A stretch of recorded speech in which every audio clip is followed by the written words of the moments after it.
Hi guys, how you doing? My name is Crystal. It is Wednesday afternoon. Good afternoon. I'm here in my flat. Um, I've cooked my lunch. I've completed 2 Polish lessons, but I'm taking it easy, taking it slow. I keep forgetting things, so I know when is a good time to start learning and when is not a good time. So I woke up with a slight headache this morning. I forgot the PIN number to my bank card, so I've had to get onto the bank and they're going to send me out a new PIN number. Um, when you're going through the menopause, you get hot flushes, and another symptom of the menopause is you get fuddled. I can't remember where I've put something. I mean, the hot flushes are unbearable, so you have to sit down, get an ice pack out the fridge, put it on your head and cool down, and it also causes you to forget things. I cannot remember my PIN number for the life of me. I've got to go out and get gas at some point to put on my card, and you have to have it cash. And I can't pay with my card, which is a pain in the ass. So I've got to wait till my PIN number comes and just hope my gas lasts 7 days. I've got electricity anyway, so I've got heating. So I've also, again, what do you do when you're by yourself? Put the telly on. I've sung some songs. I sang all by myself and put it on Star Maker. I'm trying to be positive, make myself happy. Before Monday, I was really, really depressed and upset, and I just felt terrible. So I'm actually trying to, when I feel like that, remember that people out there are going through the same things as me. It's not just myself, and that helps a bit. So when you're stuck by yourself, it can be very, very isolating. And there's people on TikTok saying that their whole life is they go to work, they come home, and they don't see or speak to anybody else. So it's not just me. There is like a mental health epidemic going on where a lot of people feel isolated, and the cost of living crisis is not helping. We are suffering. We are suffering. Poor people are suffering because if you haven't got the money, then you can't go out anywhere and you can't do anything. There's a load of people going through mental health issues at the moment, and it's extremely important that doctors, keep in touch with their patients and just don't leave them to suffer. People can't get hold of a doctor, and there's no aftercare. So people are being overlooked and left with serious mental health issues, and it's no joke. So I went to see my mum on Monday.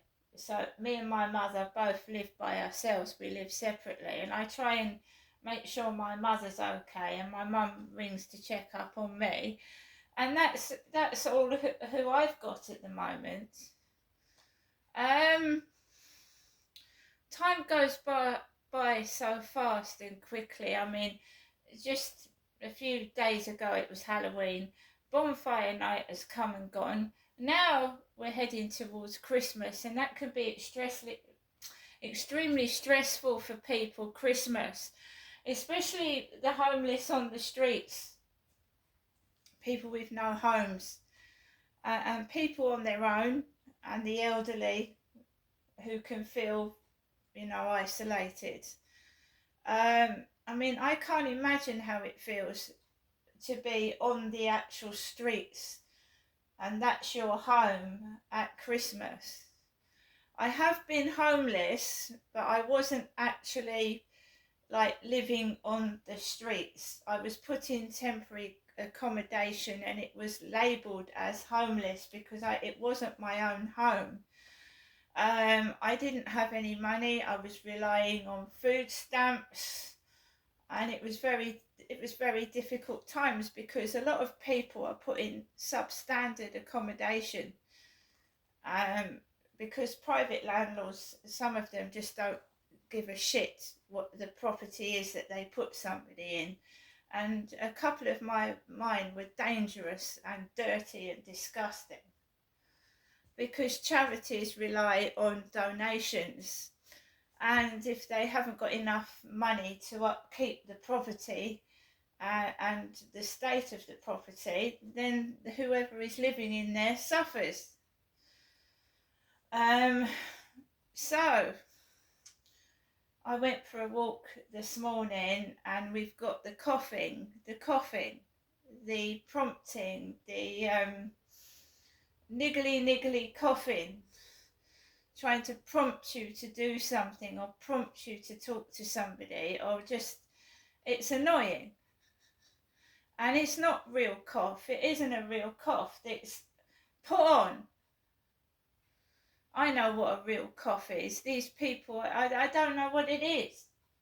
It is annoying because I just, I don't dance to somebody's tune. I'm my own person. I don't, you know, someone coughs and then it's like, what's that a signal for? What do you want me to do? Do you want me to do a pirouette like a ballerina? What is that coughing when it's done as someone walks exactly past me? All the time. So I try to ignore that and I walk Max around the field. I've been singing. I'm trying to get back into the balloons, and I've blown some balloons up. There's some actually in my bath right now that I'm going to pop later on. I'm trying to distract myself and away from this. I don't know what it is that's been controlling me for several years. I'm just trying to just ignore it. When somebody coughed right near my back, I didn't turn round. I just walked on. I don't want to look at them. I don't, because I don't want. I'm happy at the moment. I feel okay, and I don't know what it is. I don't want to get involved in it. It's creepy. So Alexa, what's the time, please? It's 1:16 p.m. So it's 16 minutes past 1, and I've just been downstairs to get my post. Remember that I saw my mum Monday. She gave me quite a bit of food, some money, and I've just cooked my lunch, right? So I'm fine. So this was in my mailbox, and again, kidney matters, kidney care, St Mary's Close, Hampshire. So I did not that long ago have something from kidney care, I believe.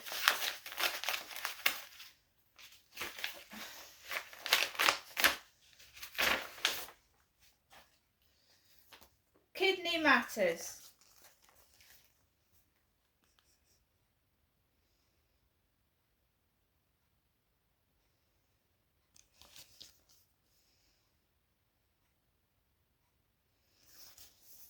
Climb every mountain.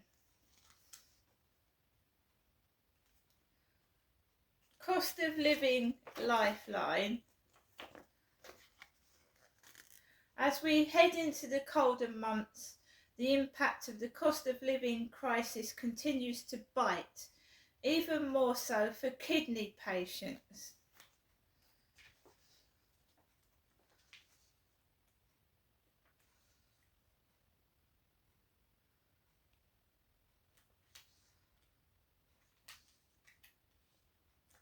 Very, very aromatic smell to the magazine. Do you know, next door was cooking meat. It smelled like meat pie. So when I took Max out this morning, I went out of my door and someone was cooking to the left of me this way what smelt like a steak and onion pie.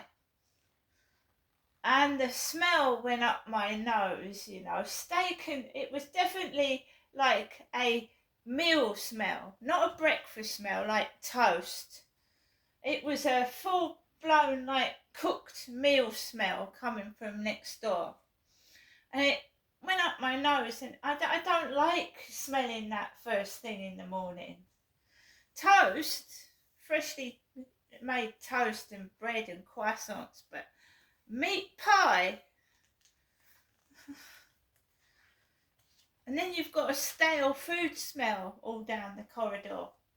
It will smell like that because there's no windows to open along the corridor. So when I come back from walking Max, it's like a stale smell, a potent smell. And they keep doing that next door. They keep cooking meals like all day long. There's no ventilation in the corridors. So that is my post, a kidney magazine. That's it. I'm quite happy. Christmas. I'll probably be on my own for Christmas, but I don't mind that. I don't mind that at all.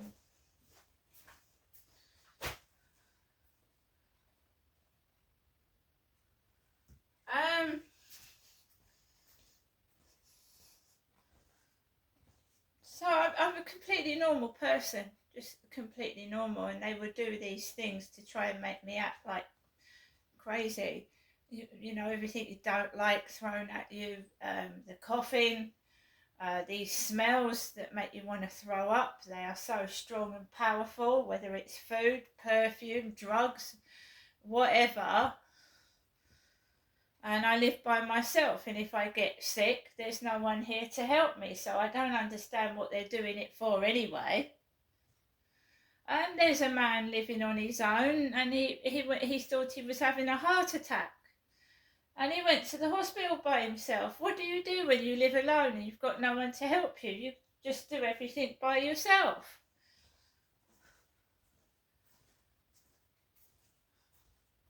Because anxiety and panic attacks can mimic a heart attack, you see. So, it's happened to myself several times. When you get stressed up and anxious, your heart palpitates and you think you're having a heart attack, but it can be an anxiety attack. But it's best to get it checked out if you're having heart palpitations, just in case it is a heart attack. Especially this guy was 57. There's an increasing number of people living in isolation by themselves, whether it's through divorce and breakups, by choice, or a partner's died, and it can be very, very stressful. Especially now the dark nights have drawn in, it can make you feel even worse because the day feels that much longer. I should know. I felt like I was having a crisis a couple of days ago. I did, and then you've just got to say to yourself, like, come on, no one's going to come and help. No one is. You can't get a doctor. If you're stressed and you're fucking at the end of your tether and you ring the doctors up and you're fucking 55 in the queue, that's going to make you feel even fucking worse, isn't it?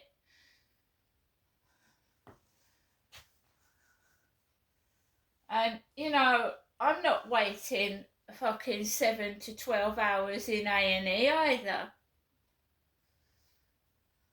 So, you feel anxious and depressed, you're waiting in an A&E waiting room with kids running all over you, people on their mobile phones, that can make you feel worse. So yet again, I go through days of feeling depressed and terrible, and then I'll go almost a week without speaking to anybody, and then I'll get up and I'll say, right, stop it, and I'll go out. But it's one of those things, isn't it? And I'm sure it is an after effect of COVID. It is. I'm sure it is. All this surge in mental health issues. I'm going to go now. I've got to walk Max again later. But what I don't understand is COVID's done. Why are doctors still acting like it's COVID and you can't get one, you can't see one? Why? Why, if I've got a housing issue, can't I get anybody to come out? Why is it always over the phone? I don't get this anymore. See you later.